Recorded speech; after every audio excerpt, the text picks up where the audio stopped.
যে এই সময়কালে দাঁড়িয়ে বিজেপির বিরুদ্ধে লড়াই করবার জন্য, বিজেপিকে আটকানোর জন্য যেভাবে গোটা ভারতবর্ষে মানুষের কণ্ঠরোধ হচ্ছে, তার বিরুদ্ধে দাঁড়িয়ে বিজেপির বিরুদ্ধে লড়বার জন্য সবচেয়ে বড় শক্তি হচ্ছে তৃণমূল কংগ্রেস।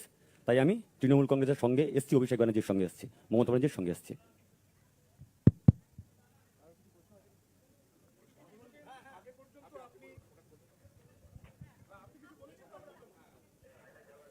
না, প্রতিকূর তার কথা বলেছেন। আমি প্রতিকূরের সাথে বিগত দিনেও অনেকবার কথা বলেছি। আমার বিরুদ্ধে প্রতিদ্বন্দ্বিতাও করেছিল 2024 সালে, আপনারা জানেন।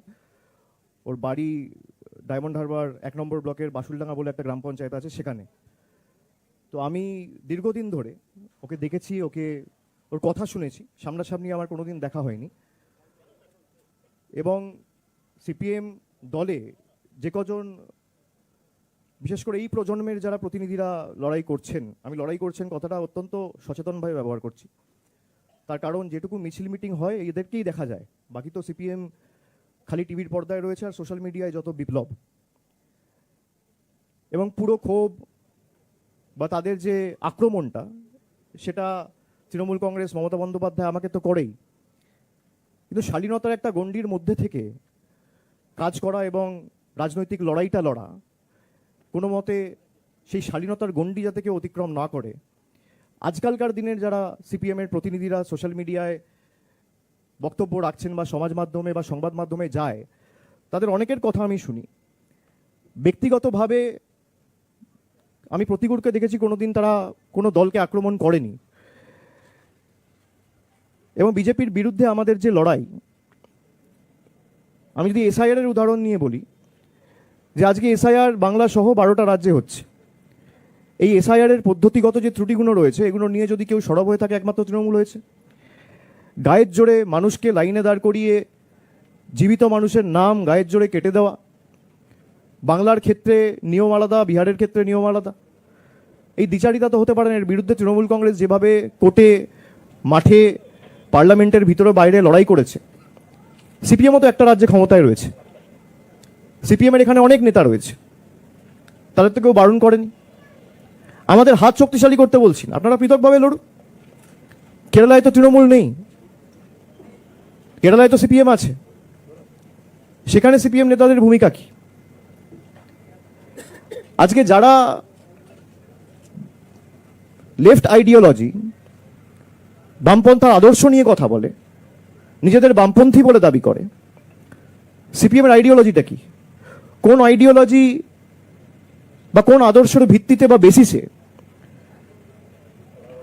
আপনার পার্টির কোন আইডিওলজি আপনাকে সুযোগ দেয় বা আপনাকে বলে যে হুমায়ুন কবিরের মতো লোকের সাথে বসে আপনাকে জোট করতে হবে বা ডিল করতে হবে?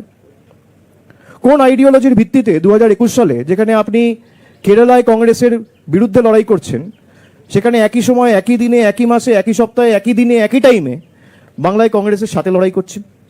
কোন আইডিওলজির বেসিসে? কোন আইডিওলজির বেসিসে আপনারা লক্ষ্মীর ভাণ্ডারের মতো সহায়ক তাকে ভিক্ষা বলেন?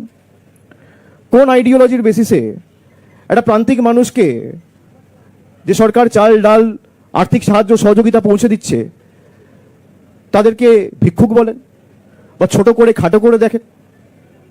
কোন আইডিওলজির বেসিসে?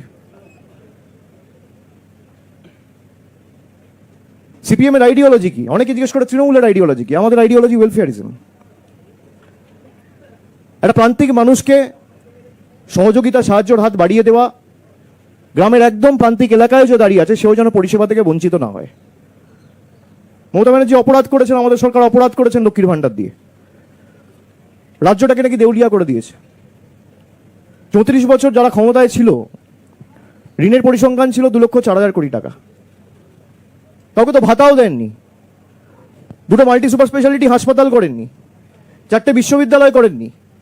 কোন আইডিওলজির বেসিসে আপনি কম্পিউটার বন্ধ করেন? আইডিওলজিটা কি আমি জানতে চাইছি।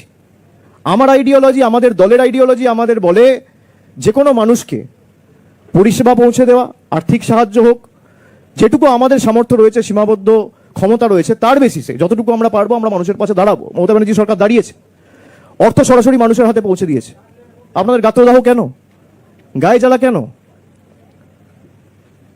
আমি 2 দিন ধরে সংবাদ মাধ্যম দেখছি, সেখানে প্রতিকূলকে বলা হচ্ছে তৃণমূলের সাথে ডিল করেছে। ডিলটা কি? ডিল, তিনি বিধানসভা নির্বাচনে টিকিট পাচ্ছেন। প্রতিকূল আমাকে নিজে এসে বলছে, দাদা দল যদি আমাকে টিকিট দেয়ও আমি টিকিট নেবো না। আপনি একটা ছেলেকে জানেন না, আপনার সাথে যে এতদিন ধরে দল করলো তাকে আপনি চেনেনই না। আপনি তাকে আগেই ঘোষণা করে দিলেন যে সে বেঈমান, সে গদ্দার। তার কারণ আপনার কাছে সে বশ্যতা স্বীকার করেনি, আপনার হ্যাঁতে হ্যাঁ মেলায়নি, আপনার স্তাবকে পরিণত হয়নি। খুব গায়ে জ্বালা সেলিম বাবুদের। তৃণমূলের সাথে ডিল হয়েছে, সংবাদ মাধ্যমে স্নো পাউডার মেখে ঘুরে বেড়ানো নেতা বলে দিচ্ছে তৃণমূলের সাথে সেটেলমেন্ট হয়ে গেছে। আমি এটা সংবাদ মাধ্যমে বলতাম না।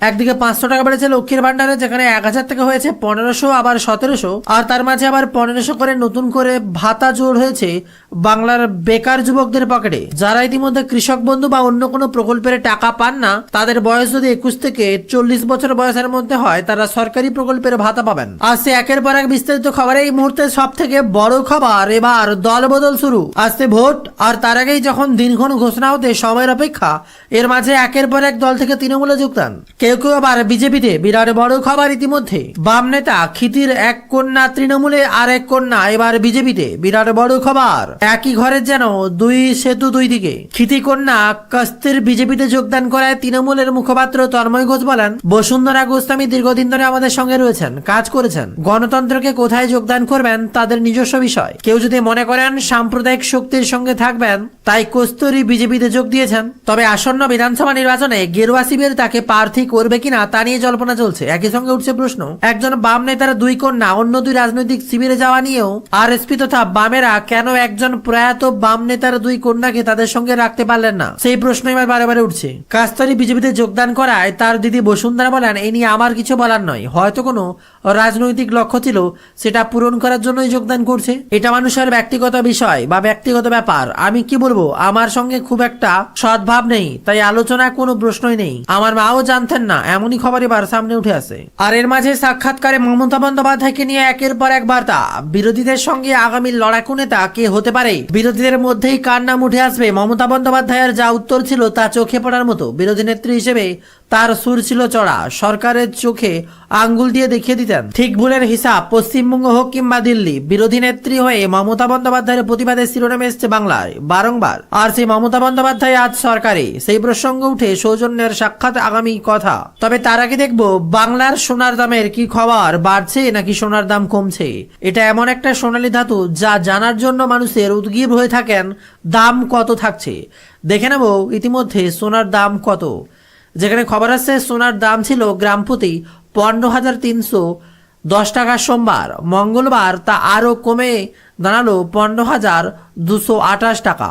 সোমবার 22 ক্যারেট কিনতে গেলে প্রতি গ্রামের জন্য দিতে হতো 14,545 টাকা, মঙ্গলবার দাম হলো 14,470 টাকা। সোমবার 22 ক্যারেট বিক্রি করতে গেলে প্রতি গ্রামে পেতেন 13,930 টাকা, মঙ্গলবার পাবেন 13,857 টাকা। আর একদিকে যখন শীতের বিদায়, তেমনই মাঝে এবার হঠাৎ করে কনকনে ঠান্ডা, আর অপরদিকে নিম্নচাপ ঘূর্ণিঝড়ের খবর। এ যেন বাংলায় আবারও সেই প্রকোপ বরাবরই ঘুরে আসে। এবার ঘনীভূত হচ্ছে নিম্নচাপ, ক্রমেই বাড়ছে শক্তি, ধেয়ে আসছে কি এ রাজ্যের দিকেই তুমুল বৃষ্টির বুকুটি।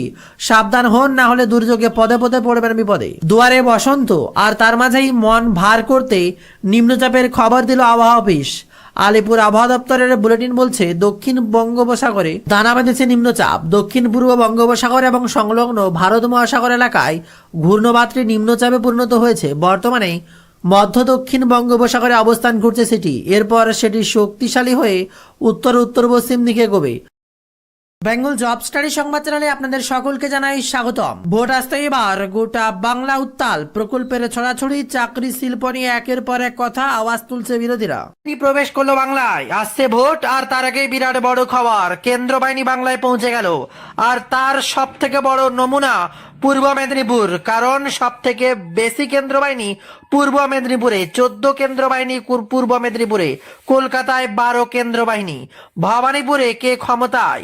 এবার লড়াই চলছে হাড্ডাহাড্ডি। শুভেন্দু অধিকারীকে এবার ভবানীপুরে দাঁড় করাতে পারেন বলছেন সুকান্ত মজুমদার। মমতা বন্দ্যোপাধ্যায় ভবানীপুরে দাঁড়ালে আমরা জোরদার প্রার্থী দেব, প্রয়োজন হলে শুভেন্দু অধিকারীকে দাঁড় করাবো, কিন্তু হারিয়েই ছাড়বো শুভেন্দু অধিকারীকে। জিতিয়ে মমতা বন্দ্যোপাধ্যায়কে হারানোই আমাদের একমাত্র টার্গেট বলছেন সুকান্ত মজুমদার। তবে তাকে ছেড়ে কথা বলছেন না কুণাল ঘোষ, বলছেন বৃথায় চেষ্টা করছে।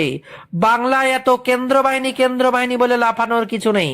প্রত্যেক বছর কেন্দ্র বাহিনী আসে, প্রত্যেক বছর গোহারা হারে। এবারে কোনো ট্রফি জিততে পারবে না। কেন্দ্র বাহিনী থাকুক আর না থাকুক, বাংলায় বাংলার রায় দেবে মমতাকেই। আর ভবানীপুর থাকবে মমতার নাম। কোনোভাবেই দখলের